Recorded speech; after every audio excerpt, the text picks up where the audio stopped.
viewers, welcome to my channel. This is Priya Karnaharan. Hope you all are doing good. And today's class is about separation of powers. So let's get right into the video. Doctrine of separation of powers. This doctrine is based on the principles of trias politica.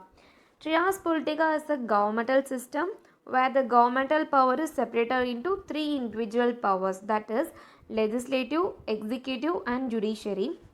Legislative organ of the government is also known as a rule-making body. The primary functions of legislature is to make laws for good governance of a state, and it has the authority of amending the existing rules and regulation, and then generally the parliament holds the power of making rules and laws. And the next one is executive. This branch of government is responsible for governing the state. The executive mainly implement and enforce the laws made by the legislature. And then judiciary, it plays a very crucial role in any state. It interprets and applies the laws made by the legislature and safeguard the rights of the individuals. The doctrine of separation of powers envisages a tripartite system. Powers are delegated by the constitution to the three organs and delineating the jurisdiction of each. Doctrine of separation of powers is based on the philosophy of trias politica. This philosophy is based on the three principles, which are: the first one is one organ should not form a part of the other two organ. That is, judiciary cannot be a part with executive and legislature. And the second one is one organ should not interfere in working of the other organ. It means that executive cannot interfere in legislature work. And third one is one organ should not exercise the functions of the other organ. It means that legislature cannot perform duties of the judiciary. And next we will see historical background of this doctrine. The tripartite model of governance has its origin in ancient Greece and Rome. Though the doctrine is traceable to Aristotle, the writings of Locke and Montesquieu gave it a base on which modern attempts to distinguish between legislative, executive and judicial power is grounded. The doctrine may be traced to ancient and medieval theories of mixed government, which argued that the process of government should involve the different elements in society, such as monarchic, aristocratic and democratic interests. In 17th century, John Bodin and Locke expressed their views about the separation of powers. And then the first modern formulation of the doctrine was that of a French writer, Montesquieu, in his book Spirit of Laws in 1748. Although the English philosopher John Locke had earlier argued that the legislative power should be divided between king and the parliament, Locke distinguished between what he called discontinuous legislative power, continuous power, federative power. He included within discontinuous legislative power the general rule-making power, called into actions from the time to time and not continuously. Continuous executive power included all those powers which we now call executive and judicial. By federative power, he means the power of conducting foreign affairs. Montesquieu's division of power included a general legislative power and two kinds of executive powers. An executive power in the nature of Locke's federative power and a civil law executive power, including executive and the judicial power. And now we will see the importance of doctrine of separation of powers.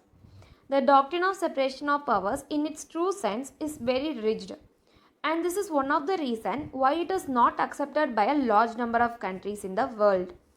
Montesquieu in the doctrine of separation of power is that there should be a government of law rather than having will and whims of the officials. Also, another most important feature of the doctrine is that there should be the independence of judiciary, that is, it should be free from the other organs of a state, and if it's so, then the justice would be delivered properly.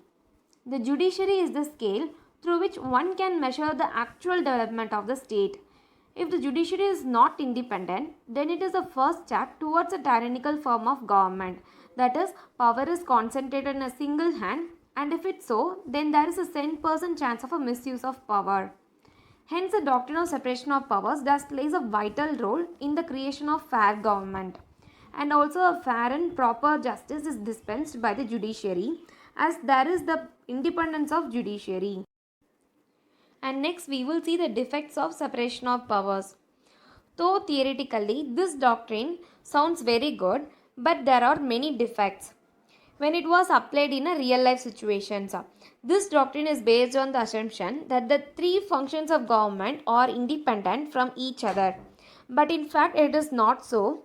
Justice Frankfurter said, enforcement of rigid conception of separation of powers would make modern government impossible.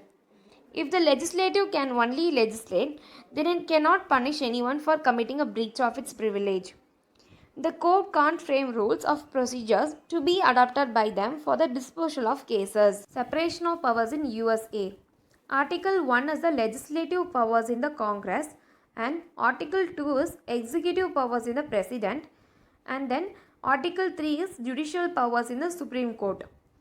Presidential form of government in USA is based on the theory that there should be a separation of powers between executive and the legislature. This is different from the system prevailing in India and Britain. The doctrine does not apply rigorously even in the USA, as bill passed by the Congress may be vetoed by the President. Judiciary can also interfere with the powers of the Congress and the President through the exercise of its power of judicial review. Separation of powers in UK. It was the first country to implement. The government is mainly elected from the members of parliament who sit in either House of Commons or House of Lords. The monarch's only the nominal power and mainly has to listen to the advice of the Prime Minister. Separation of powers in India. Under Indian Constitution, legislative powers is Parliament, executive powers is President, judicial power is Supreme Court, High Court and the subordinate courts. The concept of separation of powers can be seen in the following articles. Article 50, that is separation of judiciary from executive. Article 122 is court not to inquire into proceedings of parliament. And Article 121 is no discussion shall not take place in a parliament of conduct of the judges of Supreme Court or a High Court in the discharge of his duties except for the procedure of impeachment. Article 361, the President or a Governor shall not be answerable to any courts for the exercise and performance of powers or duties of his office. When we look the constitutional provisions carefully, then we can see that the doctrine has not been accepted in India in a strict sense.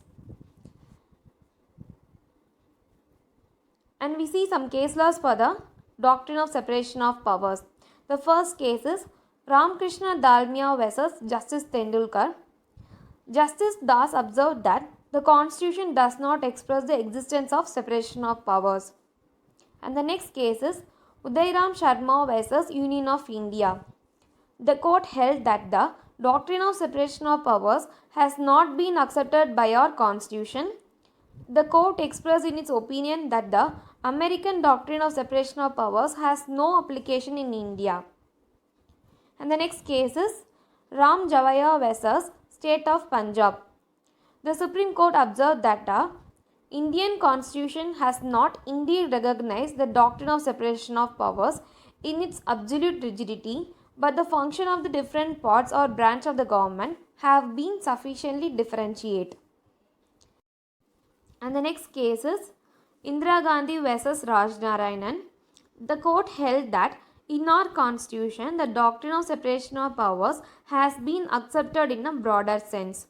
Just like in American and Australia constitution, where a rigid sense of separation of powers applies, is not applicable in India. And that's it, guys. Thank you. Hope you all understand the topic that we have discussed in this class. If it was useful, give thumbs up to this video, and most of you have not yet subscribed, so please subscribe to my channel and tap the bell icon. Then only you will get a notification while I am uploading the other concepts.